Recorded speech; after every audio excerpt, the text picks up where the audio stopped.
대로 개혁신당의 이준석 대선 후보 모셨습니다. 어서 오십시오. 네, 안녕하십니까. 예. 오늘도 일정이 참 많은 것 같은데 지금 충남대 카이스트 여기 다녀오셨다고요? 네, 오늘 대전에서 충남대학교 학생들과 또 학식 점심 식사를 하고요. 학교에서 먹는 식사, 그렇죠. 학식. 그리고 카이스트 학생들이랑 함께 간담회를 해가지고 이공계 발전 정책에 대해 가지고 또 간담회를 하고 왔습니다.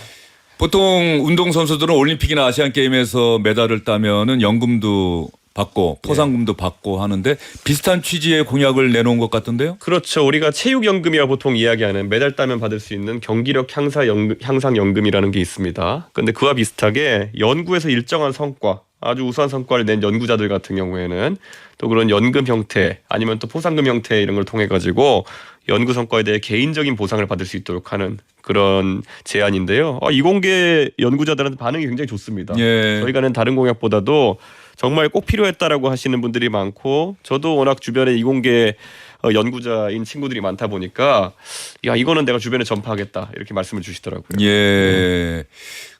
과학 기술 쪽을 나의 평생의 직업으로 선택한다고 해서 그것이 가난해야 된다. 돈을 벌지 못한다. 이래서는 안 된다는 뜻입니까? 오히려 그런 선택을 하는 사람들이 성과를 내면은 더 많은 그 보상을 받아야 된다. 보답을 받아야 된다. 그런 취지입니까? 그렇죠. 저는 우리나라에서 이제 이공계 연구하시는 분들이나 이런 분들한테 자꾸 뭐 조치를 해달라 그러면 애국심 이런 거 강조하고 과학기술 뭐 유공자 감사합니다 이런 정도 말로 때우려고 하는 경향이 있어요. 사실 이런 개인에게도 아주 영광스러운 연구 결과들이 실제 금전적인 보상이나 이런 것들까지 이어져야지만 그 자부심이 실제로 발현되게 되는 것인데 그런 부분에 우리가 좀 인색했다 이렇게 말할 수밖에 없을 것 같습니다. 예.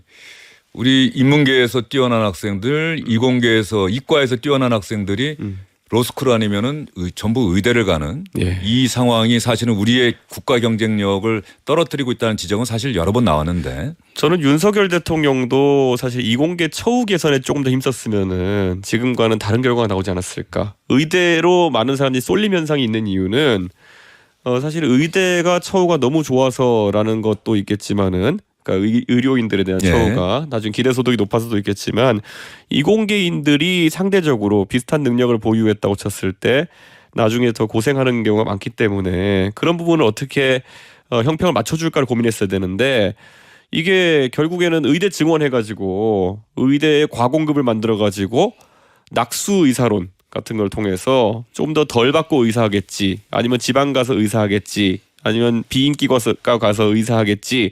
그래서 이공계 인력의 처우를 좋게 하는 것이 아니라 의료 인력들의 처우를 나쁘게 해가지고 형평을 맞추겠다고 했다는 것 자체가 윤석열 대통령이 이 영역을 잘 모르고 있구나 이렇게 볼 수 있을 것 같습니다. 이준석 후보가 보면은 공약을 무척 많이 시리즈로 내놓고 있는데 사실은 기사들이 나오긴 합니다만 아마 주목을 받지는 못했을 거예요. 민주당이나 국민의힘 내부 상황이 있어서.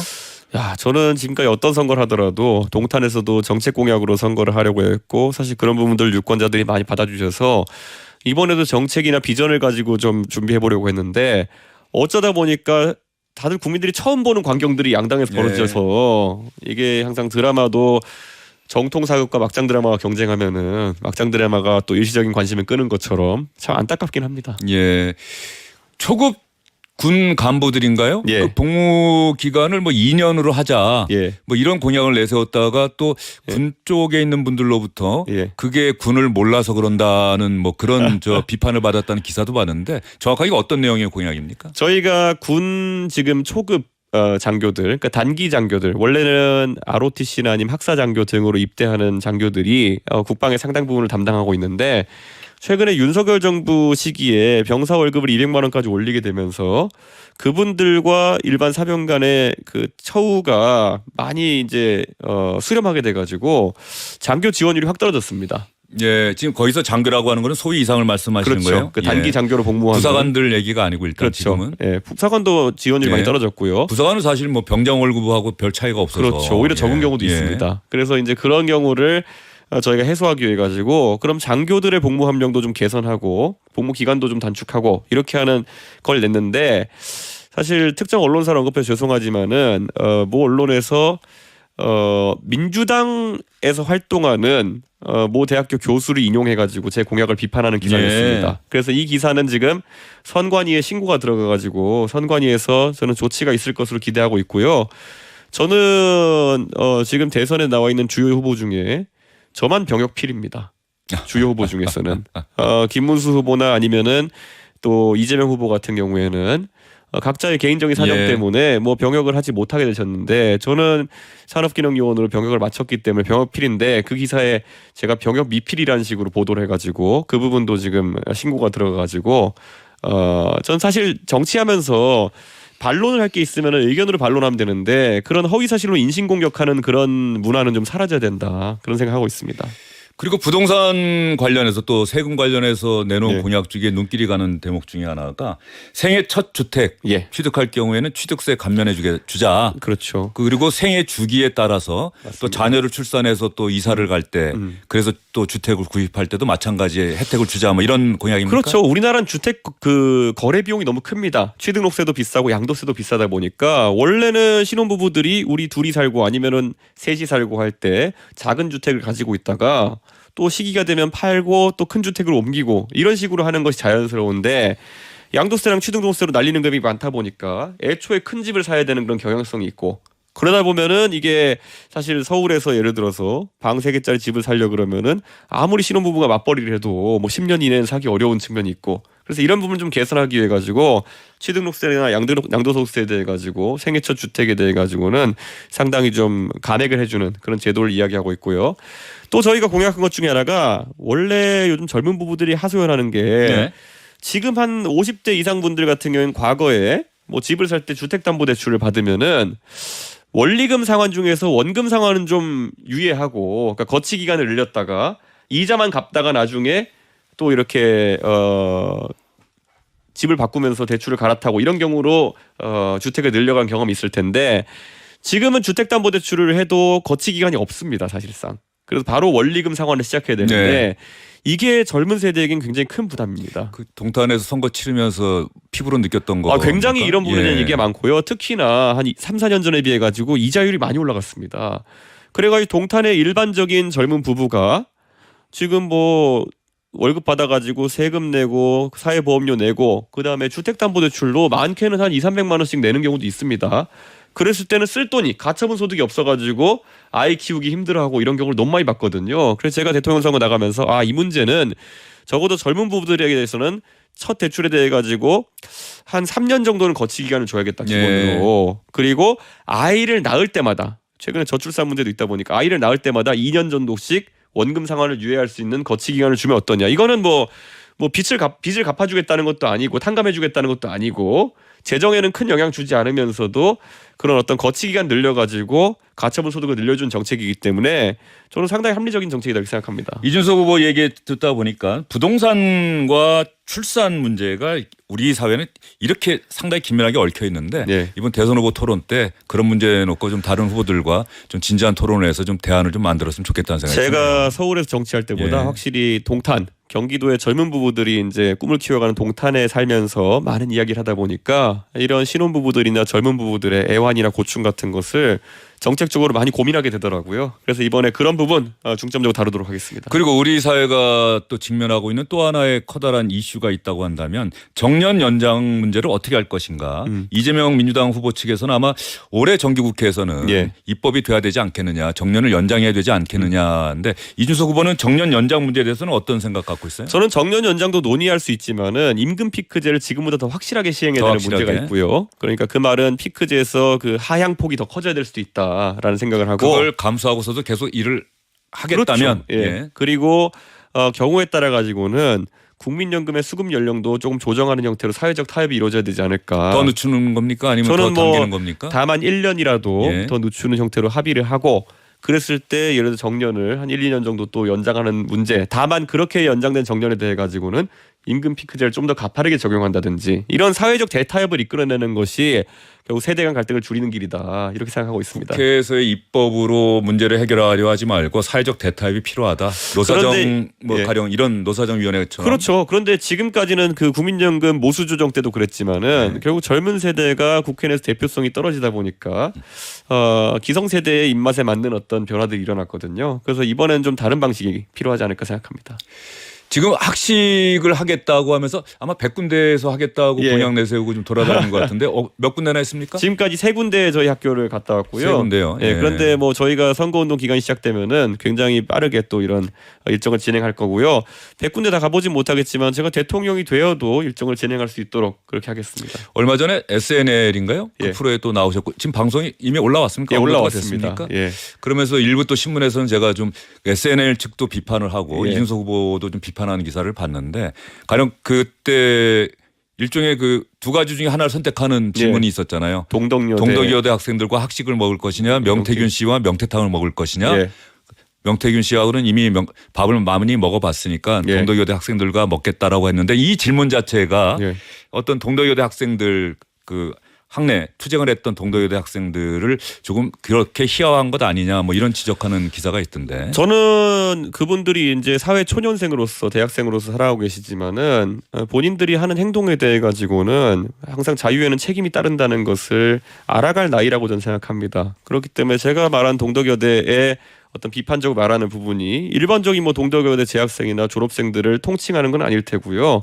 동덕여대에서 학교를 때려부수고 이제 락카칠했던 분들 이런 과격한 방식에 의존했던 분들에 대한 비판인데 그거 할 때 이 정도 비판은 감수했어야 되는 게 아닌가 싶고 저는 여기에 대해 가지고 뭐 SNL이라는 프로 자체가 원래 풍자나 이런 것들을 주요로 삼는 거기 때문에 저한테 뭐 최근에 명태균 씨 갖고 얘기하는 분들 많은데 저한테 명태균 씨 관련해서 그런 얘기를 했다고 제가 불쾌할 일도 없고요. 저는 뭐 그냥 있는 그대로 명태균 씨랑 밥 많이 먹어봤는데 뭐 무슨 게 흥미 있겠습니까? 저는 그게 답한 것이고 동덕여대에 계신 분은 이준석이 그 질문에 답해가지고 동덕여대의 위신이 실추되는 게 아니라요. 학교를 때려부수고 락카치를 했기 때문에 위신이 떨어진 겁니다. 선후 관계를 명확히 해야 되는 것이고 다시는 자기 학교에다가 락카치라고 때려부수는 일을 하지 않았으면 하는 생각입니다. 그러면 이준석 후보를 볼 때 사람들이 갖는 약간 이중적인 인식이나 아니면 복잡한 부분이 바로 이런 부분인 것 같아요. 그러면 이준석 후보는 그 장애인 단체에서 지하철 출근 투쟁할 때 상당히 강하게 비판했고 동덕여대 학생들의 투쟁 방식에 대해서도 강하게 비판을 했는데 그러면 이준석이라고 하는 정치인은 대한민국에서 소수자 내지는 뭐 약자 또 어려운 상황에 있는 자들에 대해서는 어떤 같이 공감하고 때로는 연민하고 이 사람들을 위해서 뭔가 해줘야겠다는 생각보다는 그 투쟁 방식을 부각시켜서 그 사람들을 비판하고 때리는 데만 몰두하는 것 아니냐 이런 비판의 목소리가 끊임없이 나오고 있는 것 같아요. 저는 전장현에 대해서도 처음에 그런 저에 대한 비판이나 공격이 들어왔지만 지금 한 3년 정도 지난 다음부터 전장현이 하려는 주장이 뭔지 알고 나니까 오히려 일반적인 대중이 아니 그런 주장을 하기 위해 가지고 140만 4호선 이용객에 발을 묶겠다고 하는 것은 과도한 거 아니냐라는 입장이 커져가지고 지금의 전장현에 대한 비판 여론이 생겼다 이렇게 보거든요. 제가 먼저 그렇게 했다고 해서 처음부터 다 전장현 비판한 건 아니에요. 근데 제가 이런 것을 환기화시켰고 물론 장애인이라는 분들이 일반적인 사람들보다 조금 더 우리가 케어가 필요한 부분이 있긴 하겠지만은 그렇다고 해서 성역이 될 수는 없다. 이런 모든 그들의 행동에 대해 가지고 이건 명확하게 국민들께서 이제 인식을 하신 것 같습니다. 마찬가지로 동덕여대에 대해서 아까 얘기했던 것처럼 동덕여대생이 소수자의 이유는 전 없을 것 같습니다. 동성여대생들은 우리 사회 전반을 놓고 봐도 그럼 서울에 있는 좋은 대학을 다니고 있는 학생들이야 그러면은 상위 50% 안에 충분히 들어가는 분들입니다. 소수자의 범위를 거기까지 확장할 필요는 없다. 충분히 앞으로 대한민국 사회에서 고학력자로서 충분한 행동을 해야 되는 사람들이고 그럼 자신들의 행동에 자유와 책임이 따른다는 것을 알아야 되는 존재들인데 거기서 갑자기 약자적 위치를 강조하게 되면은 저는 무슨 생각인가 싶거든요. 그분들이 주장하는 것이 남녀 공학인 학교를 그러니까 여대인 학교를 남녀 공학으로 전환하는 과정이 그거에 대해 반대한다 이런 건데요. 충분히 할 수 있는 주장이라 생각하는데요. 그걸 왜 논리와 토론회 장에서 하는 것이 아니라 학교를 때려부수고 락카치라는 방식으로 하느냐는 저는 의문이기 때문에 거기에 대해서 의문을 제기하는 것뿐이고요. 저는 아무래도 여기에 대한 여론도 일반적인 대중도 이제는 상황이 어떤지 알아가는 것 같습니다. 이준석이라고 하는 개혁신당의 대선 후보는 소수자 약자들의 주장에는 공감하고 귀를 기울인다. 다만 그 주장을 하기 위한 투쟁 방식이 대한민국 사회가 용납할 수 없는 납득할 수 없는 과격한 방식으로 나온다고 한다면 그 방식에 대해서는 동의할 수 없다. 뭐 이렇게 정리하면 되겠습니까? 그렇죠. 그리고 아까 말했듯이 뭐 장애인은 뭐 그 자체로서 약자적 위치가 있을지 모르겠지만은 동덕여대라는 좋은 대학교에 다니고 있는 학생들이 어떤 부분에서 약자적 위치인지는 아직까지 파악이 안 됩니다. 예, 그래서 저는 뭐 그런 부분은 합리적으로 우리 대응할 필요가 있다 생각합니다. 예, 알겠습니다. 이제 정치 현안 좀 얘기를 좀 해야 될 것 같아요. 네.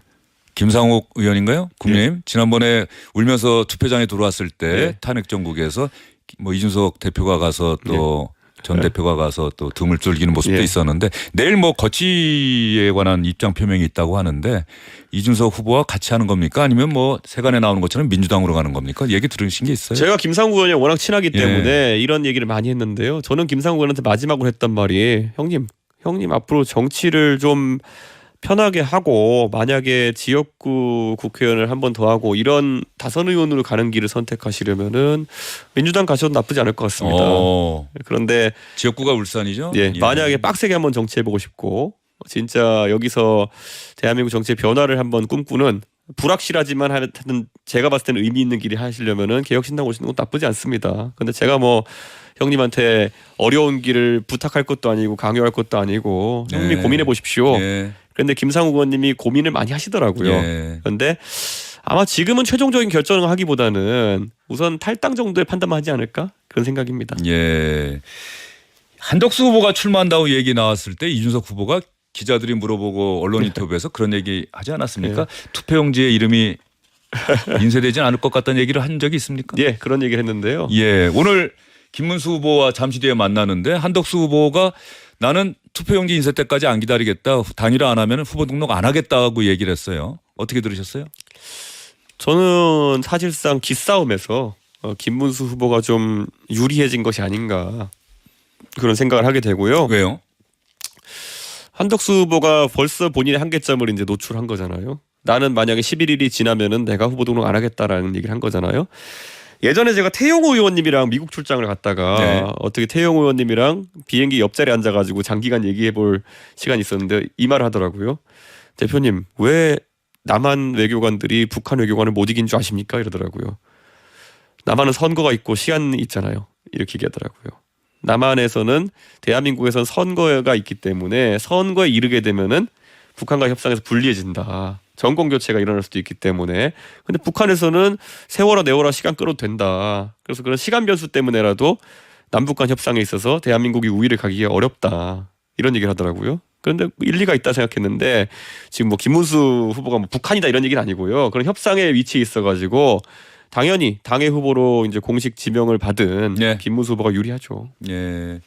김문수 후보 아마 한덕수 후보가 이런 상황 지금 하루 이틀 사이에 지금 국민의힘 상황이 급변하고 있는데 결국 홍준표 전 후보가 이야기한 것처럼 한덕수 후보 뒤에 또 당 지도부 이준석 후보와 아주 사이가 안 좋은 이른바 친윤계 핵심 친윤계 쪽에서는 윤석열 전 대통령의 의중이 반영된 것 아니냐는 그 얘기가 공론화되면서 이게 지금 한덕수 후보에게 상당히 좀 불리하게 작용하는 건 아닌지. 그렇다고 김문수 후보가 거기로부터 자유로울 수 있을까 뭐 이런 또 지적하는 분들도 있을 것 같고. 그러니까 김문수 후보가 실제로 경선 과정 중에서 본인은 단일화에 협조적일 거리한 예상에 대해서 다른 말을 하지 않았죠.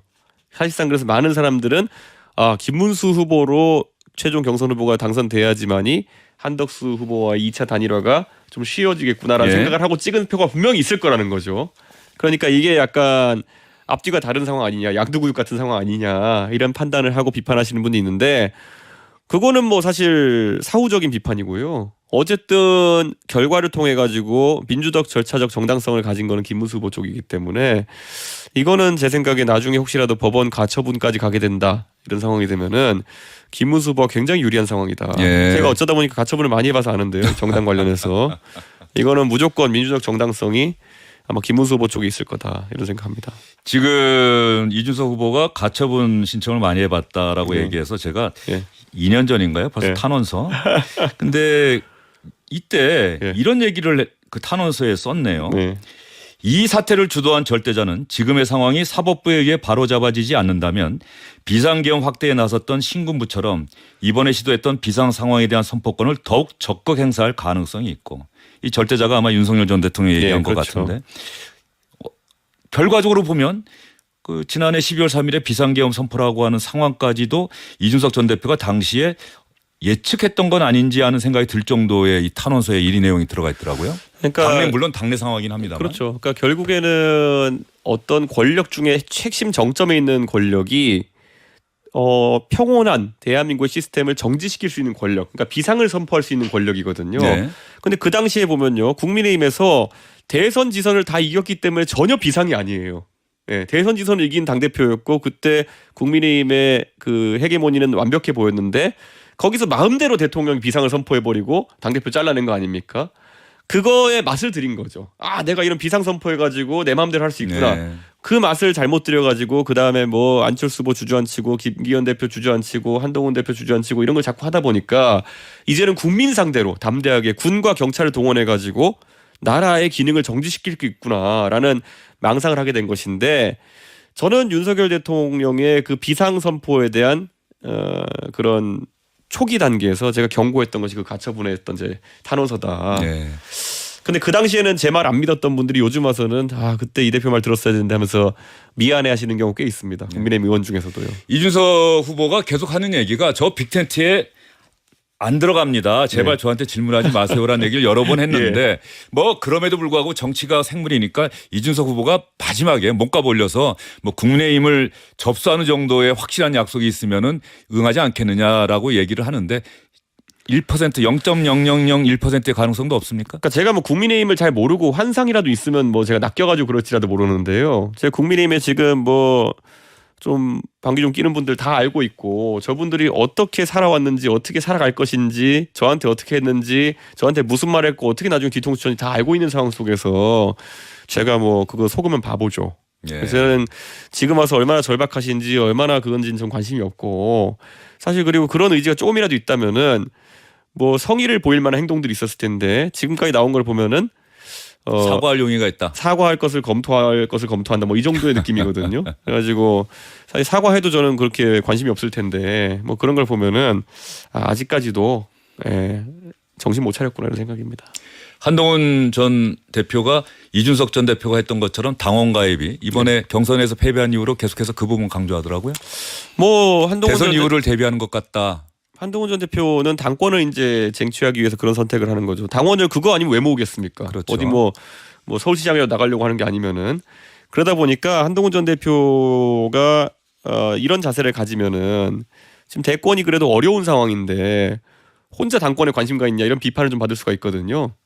지금 모으는 한 달 뒤에 모으나 큰 차이 없는데 왜 굳이 지금 모았을까? 좀 조급하지 않나 하는 생각하긴 하는데요. 어쨌든 개인의 선택이니까 그 정도로 하겠습니다. 서울고등법원의 이재명 후보 첫 공판 연기 이 결정을 어떻게 평가하십니까? 사법부가 결국 민주당이 저렇게 강압적으로 계속 이야기를 할 때 이런 판단을 내려서 오히려 굴복하는 모양새를 보여준 것이기 때문에 저는 사법부에 실망한 분들이 많을 것이다 이런 생각을 합니다. 이게 만약에 민주당이 저런 압박하는 모양새가 없었으면은 오히려 지금 이런 판단이 나왔으면 법관의 그냥 개인적인 선택이라 볼 수 있을 텐데 지금은 오비라고 해야 될까요? 민주당이 떠미는 상황 속에서 이런 판단이 나오니까 사법부도 민주당에 굴복한 거 아니냐 이런 의구심은 좀 들게 합니다. 이준석 후보 마지막으로 10초 드릴게요. 청취자분들께 대선 후보 이준석 무엇을 얘기하고 싶습니까? 정말 정치 똑바르게 하려고 노력했고요. 대한민국이 과학기술 패권 경쟁에서 중국과 경쟁하고 글로벌 외교에서 트럼프와의 통상 분쟁에서 이기려면은 이제는 이공계를 좀 알고 글로벌 마인드가 있는 사람이 정치해야 된다 이렇게 생각하고요.